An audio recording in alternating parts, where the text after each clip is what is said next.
What's up and welcome to Fantasy Football G, guys. My name is Kat, and today what we're going to do is a three-part series to determine which is the best draft to manage. And today we're going to start with a Haaland and Salah draft.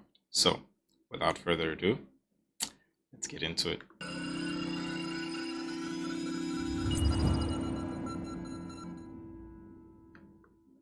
All right, ladies and gentlemen. Now, this is the Haaland and Salah draft. Now, before we get into it, I have to say this, all right? The more, you see, at the beginning, I wasn't even going to do a Haaland and Salah draft. I wasn't even going to do a Haaland draft. But the more time we spent in the game, the more I've actually gotten familiar with the pricing. I won't lie to you guys. I feel like FPL's trying to trick us. I feel like this is actually the route we're supposed to go. Now, hold up. Wait a minute. Let me put some pimping in it. I ain't trying to convince you, but it is sort of convincing me.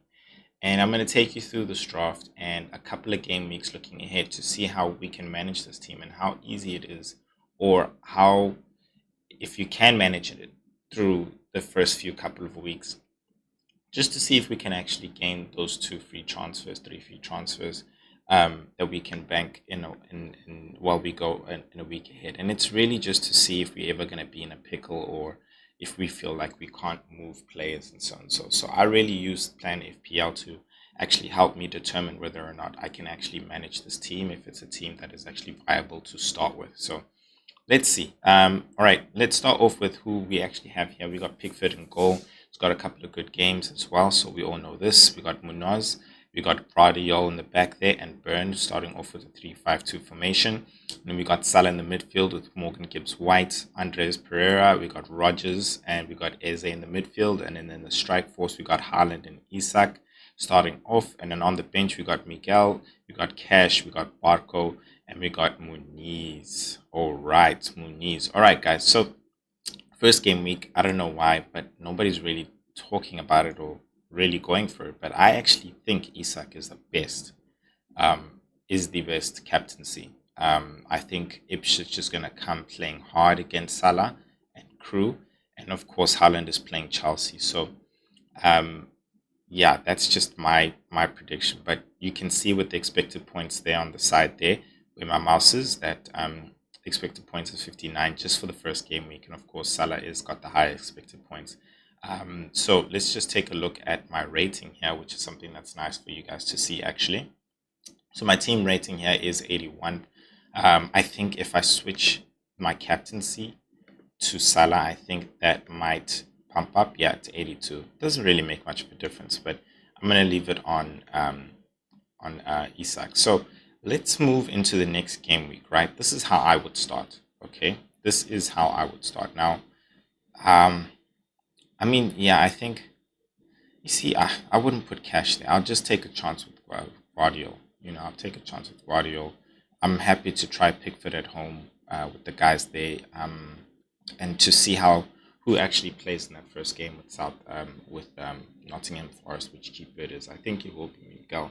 Everybody knows it's Miguel. So yeah, let's start looking ahead, guys, and seeing how we can manage this team and how many transfers we can bank in. If we need to make moves, what moves would we make?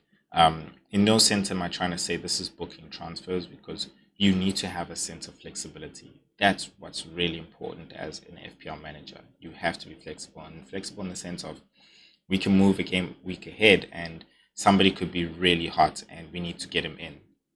And that's what I also like about this actual team, is the fact that you've got players who are very expensive, like Haaland and Salah. So it's very easy to move down to a player who's in form if you really need him, depending on who you want to ship out. So let's go to game week 2. And this is the first transfer I'm banking, so I'm not going to make any transfers. 0 means I haven't made any transfers. 1 means I've got a transfer to make. You can see there I've switched the keepers, so I'm going to have Miguel, Munoz, same defense really. And same midfield, but I've taken out Rogers and I've put in Muniz now.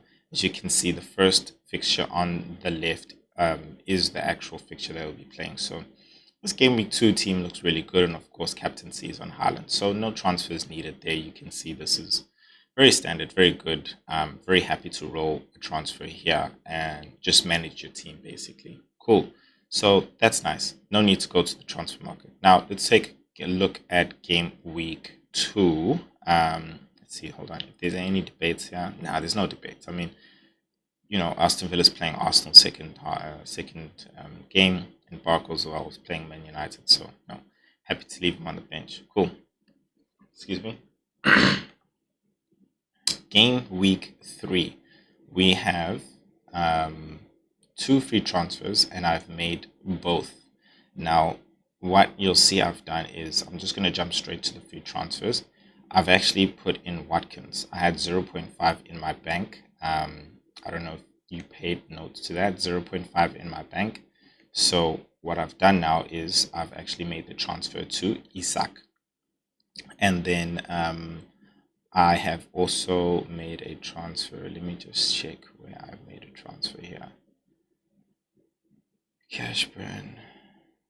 I can't even find out where I made the second transfer. Hold on. It might just be, it's a Guardio. Let me see. No, it's not Guardio.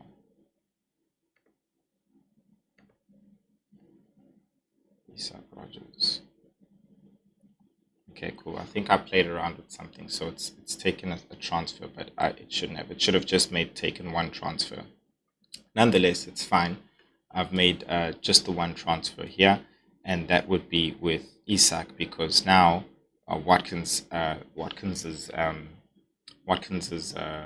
games are actually starting to look a lot much better now. So I've brought him in, and I'm very happy to do that. So let's go. Yeah, I actually changed the player from the beginning, which was Pickford. So I can see where it's actually taken a transfer. Cool. I was playing around with it before I actually thinking with you guys. Cool. Then over here, what I did was, because Pickford and Miguel had a bad game, what I did was I brought in Verbruggen from Brighton, and they play Ipswich at home. So taking a punt there, and then how I've managed the team really is I took out Burn and I put in Munoz there, because they're playing Leicester at home. So the defense has got home fixtures, which I'm very sorry, let me just do something here, which I'm very cool with. So yeah, and the midfield as well, it's got some really great fixtures. They're all playing at home. I would actually put captaincy on Haaland. Yeah, Haaland at home. My whole team's playing at home as well, so all good, guys. All good. I know I've got Barco there, but I'd rather play with these guys here. And if anybody's not really going to make a performance, then, and none of us really talking about Cash. Everyone's always reaching out to Kwanzaa, and I just feel like Cash is an attacking, defensive player. He's had some games, yeah, some minutes, taken away from him, but that was with Bailey and Diaby being around. Now Diaby's gone. I think Cash is definitely going to be in that back four, whether it's a 5 as well, just going up and down the wing. So I think he's really a great 4.5 if you're looking for attacking defender from Aston Villa. And that's just my opinion. I haven't heard anything else. And apart from, so with that, I would actually just go for Cash instead of the central defensive players. Cool. So then that's game week 4. I only really want to go up to game week six, guys, just so that we can see how many transfers we do bank. But I would say we do have 1/2 actually, because I was fooling around and yeah, took it. So yeah, game week 5, we bring Pickford back in. He's playing Leicester away. Very happy with that defense there. Barco's in now for Guardiola, and Munoz is also in. Salah there is captain, Eze, Andres. And you can see these are all penalty takers, which is something I really love. And then there's Rogers there.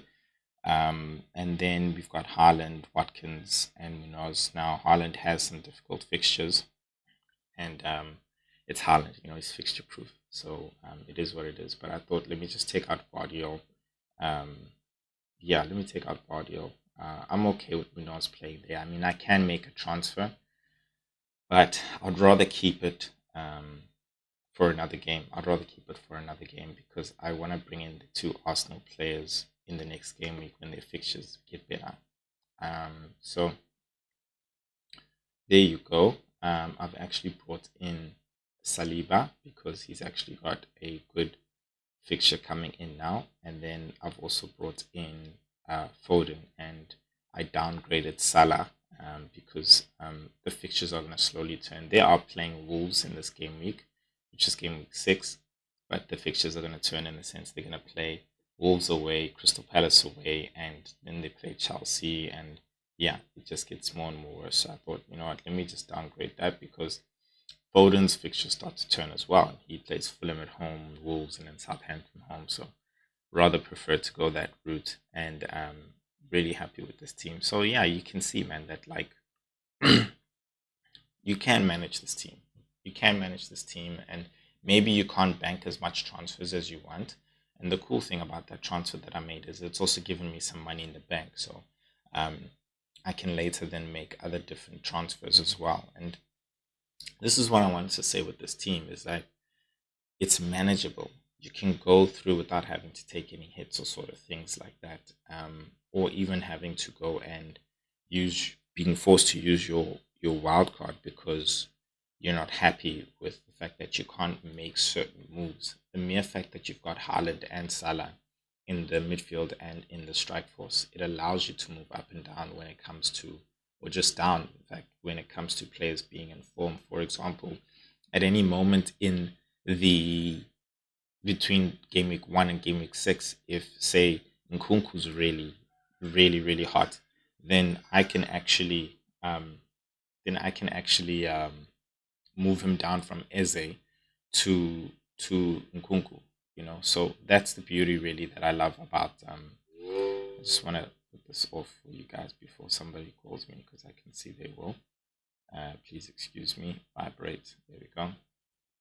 And that's the beauty I really love about this, honestly, is that it's manageable. I didn't think it was, and you can get a Watkins. You know, you can get players who are highly owned. You know, I think let me go to game week 1 so that you can actually see what I'm talking about. You've got your Isak, you know, your most owned player along with Watkins. You've got your Haaland, bro. You've got your Salah, bro. You've got your Eze, and then you've got two other people to takers as well. You've got a good defense in Guardiola and Munoz and Cash and Barco. Like it's doable. It's doable, and you know your draft can be a bit different, which is totally fine. I get that, but I think this is definitely a draft that is absolutely possible. So yeah, yeah, yeah.